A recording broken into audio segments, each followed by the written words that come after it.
Hello guys, I'm Felipe Pastini. I'm former coach of B8 and Midas Club. I've been watching Chinese Dota 2 in this DPC season, and it draws my attention that Invictus Gaming, they're actually 5-0 in such a disputed region where everyone seems to play very well Dota, have a high understanding of the game. So I started studying them to see if they do something better than the other teams, or what do they do that's so special. I came to the conclusion that they do 4 things really well.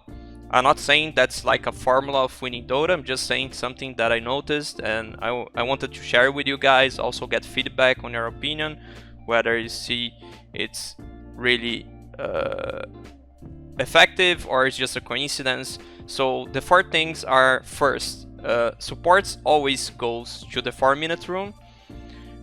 They abuse triangle stacks so much. They understand really well about the third bounty concept. I'm gonna explain a bit what do I think about this third bounty concept. And they play really well on those bounty times, doing objectives after it. So after when you have the bounty, your catapult is spawning, so they do objectives really well on that. The first point, I don't want to overextend so much on it, so I won't go through replays. I'll just show some print screens where you can notice at the 4-minute mark that, yeah, supports are around. Supports are in the mid lane. This helps their mid lane secure the room for the bottle. That means having extra resources or even getting a kill on any mid laner, which will make their mid laner reach level 6 first. That means by having level 6 and resources, that this hero is able to rotate side lanes, usually by TPing, because just moving there is not so effective. But being able to TP either for a rotation or answering to a rotation is very effective, so that's something they do really well. The second point is abusing those triangle stacks. So if you go through their drafts, they have basically 2 strategies, and either they go Timber, they will not stack. I'm not saying that the strategy is stacking or not, but basically when they play Timber, they do not stack. Otherwise, they do stack. So their first game they lost is actually funny. We're gonna watch through this. They lost. They weren't really able to take those stacks. Second game they have a Tidehunter. They have a Bristleback. Then they have not really a hero that can do those stacks. Then they have a Tidehunter which can do it well. Timber Strat, Tidehunter, Bristol, Magnus. They can't do really well the stacks again with the Batrider nerf. Kunkka for sure can do the stacks, and then the Timber strategy. So I also went through some statistics. I'm checking like Alliance, they have like the highest average. You can see also Biscos here, Neon Sports. Some teams that are doing really well in DPC did really well, like PugChamp, they got first place in 2nd division of CIS. I'm not saying that the more stacks you do, the better are gonna be your results. I'm just drawing I'm just drawing attention to the fact that teams are doing well. Teams that are stacking are usually doing well. It's not like a formula, but it's kind of effective. Invictus Gaming, they have this 10.5 average during the 1st division matches, which are very high if you consider that on the Timber games they do not stack at all, or they don't stack that much. So when they have those stacking strategies, they go over like 14 average. I'm gonna just show it. I'll start with actually this funny stack farming that was the first game, where I think they kind of find out they should really pick heroes that can do those stacks, or they should actually don't do stacks, which was the case of the Timber drafts. But the Timber drafts, I believe, is because they are playing more aggressive. But anyway, so here's the first game. They actually lost this game, that they need to use wards to farm it. Not so optimal, but yeah, they managed to do. I'm not saying that's the reason they lost. It's just something that draws my attention for how much they actually stack. Not really caring like if they won or lost. Going to the second game and to show another point, so showing already the 4-minute room, the stacks. I will show a bit how they play for those objectives, and also a little bit about this third bounty thing. So here again, I do believe they have stacks. Yes, they do. And as soon as it's 10 minutes game, of course, like there's also the reason there are many heroes on Wraith King lane. He doesn't have ulti, but usually this is gonna become a pattern. So even though he's gonna be able to take the tower even without a catapult coming, you're gonna see it's a pattern that most games they try to take over towers after securing their bounties. They have heroes in their region, which means they're going for objectives. This should be kind of obvious to teams to abuse catapults, but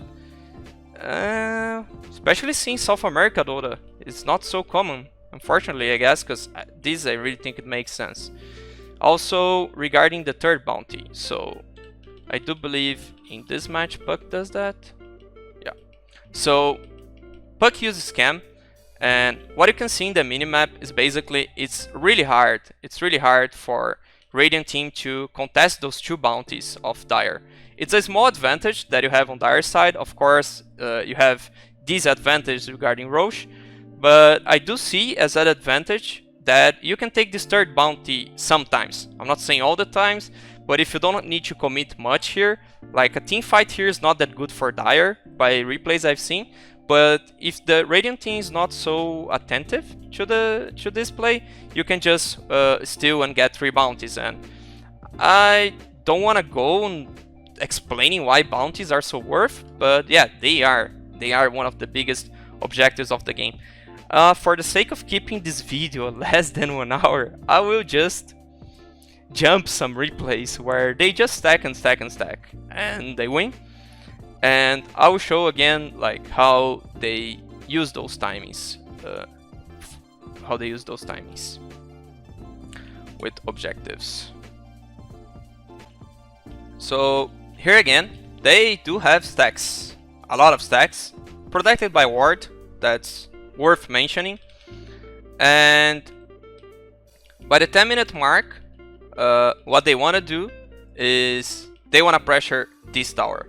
So they can usually secure their 2 bounties, and 10 minutes they just want to pressure this tower.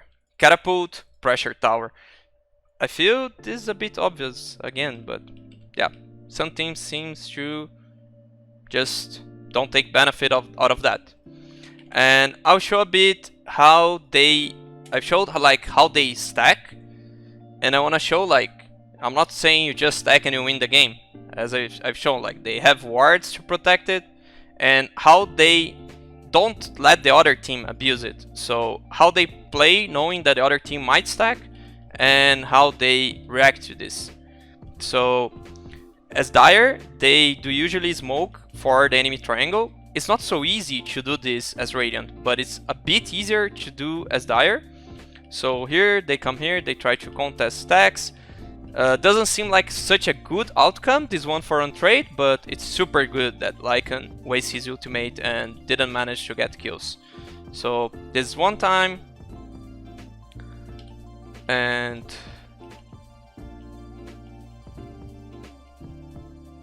second time they,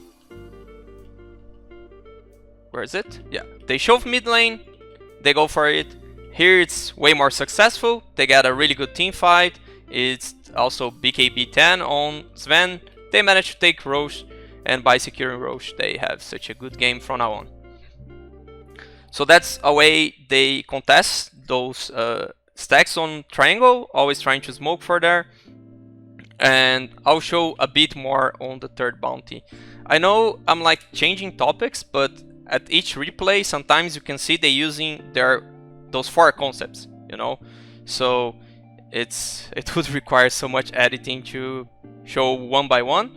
I hope you guys get the concept. Like here, of course, as every game, 4 minutes, supports are coming to help secure this rune, because it's a very important rune. I don't think they get a kill, but still. Again, you're gonna have stacks.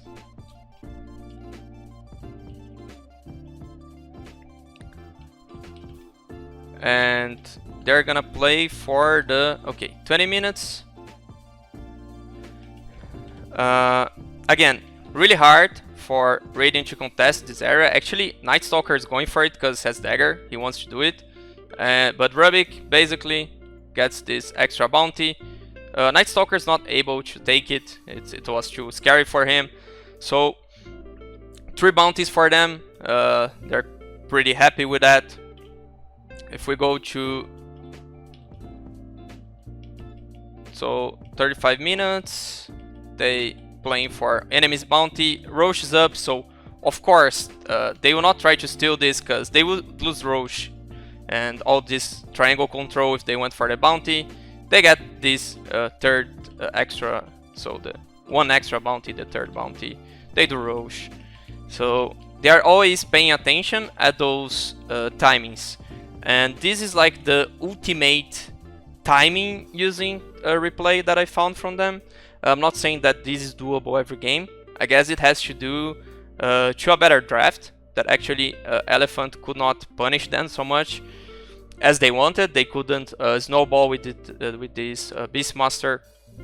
So again, we're gonna have stacks on the draft, and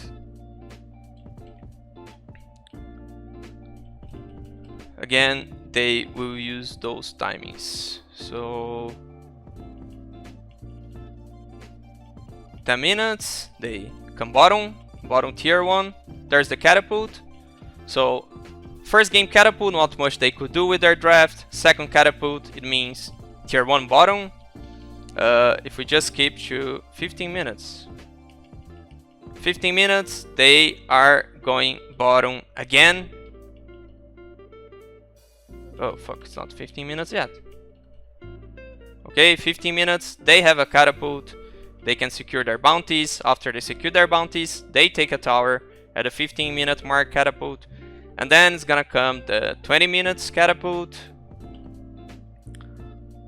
which will mean, of course, it's getting kind of obvious and repeating, but 20 minutes, they are gonna take a tower mid.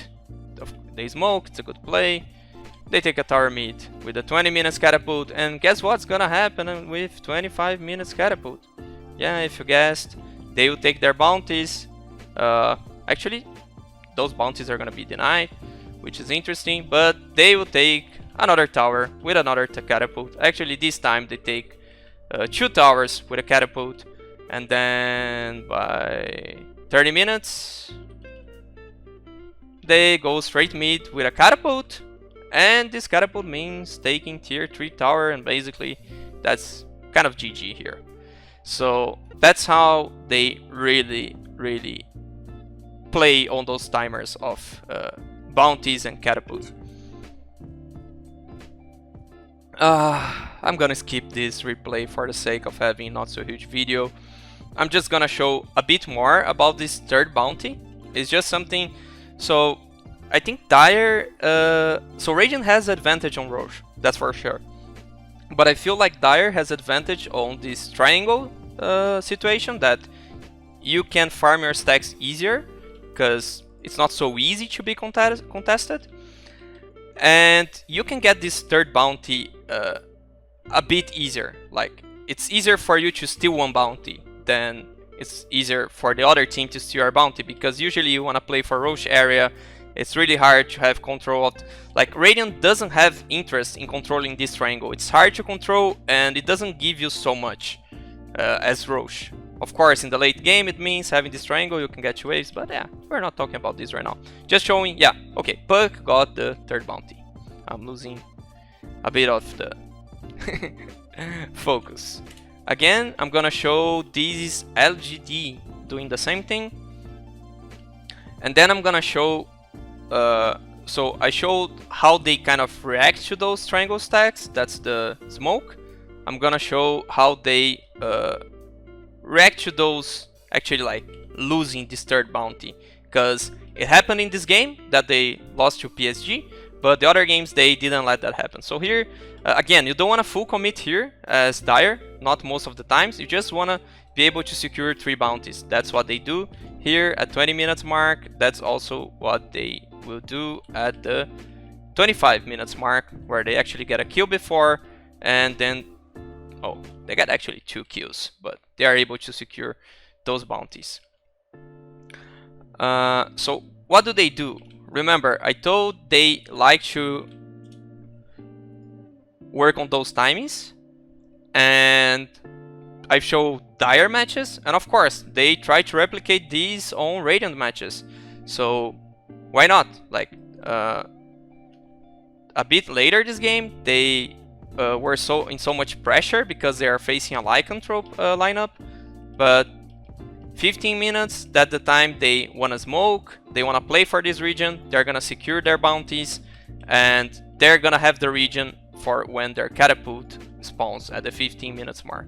So the other team doesn't want to answer here, so they have the catapult, they already took the tower without it, but they can secure 2 bounties.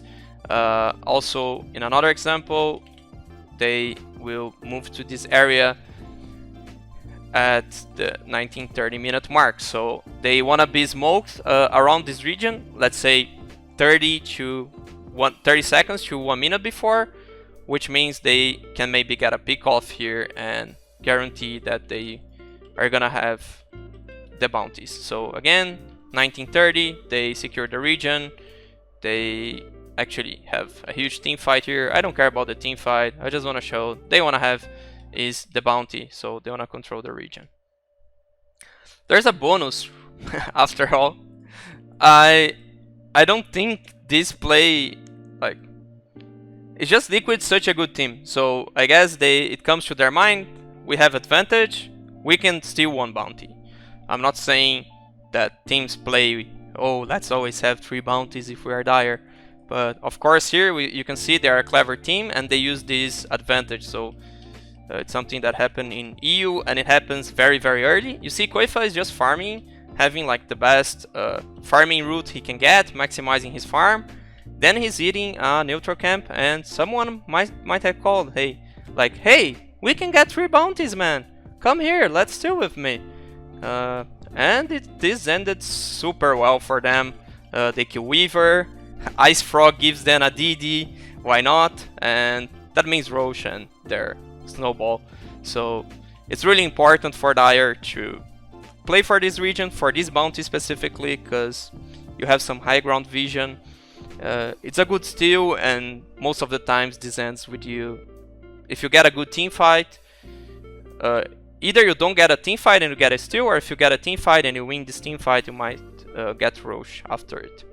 Of course, there are way more things to talk, like should you fight there or not, should you just go for the steal, how should you smoke, but just trying to keep it a bit simple and a bit on the obvious things and kind of start the conversation around it. So yeah, let me know what you guys think, like about this 4 minutes rotation, about stacking. Does Dire have this advantage or not? Also about the timings, on the catapult timings, and this third bounty. Is it a Dire advantage? Are they playing well? Is it a coincidence? So yeah, I would be glad to hear people's opinion. And now that I don't have a team, so not so many pros to discuss Dota 2 with, and it's something I found interesting.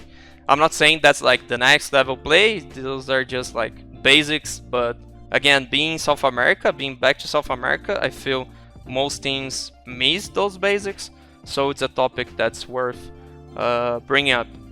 This is my first video in English, I forgot to tell this in the introduction, so I hope you like it, I hope you leave some feedback, and subscribe to this channel that I just created for the English videos. There might be more, I don't know. Yeah, and if you're looking to talk about Dota, you can always reach me on Twitter, DMs are open, I'd love to talk about the game, so yeah, just reach out to me. Thanks.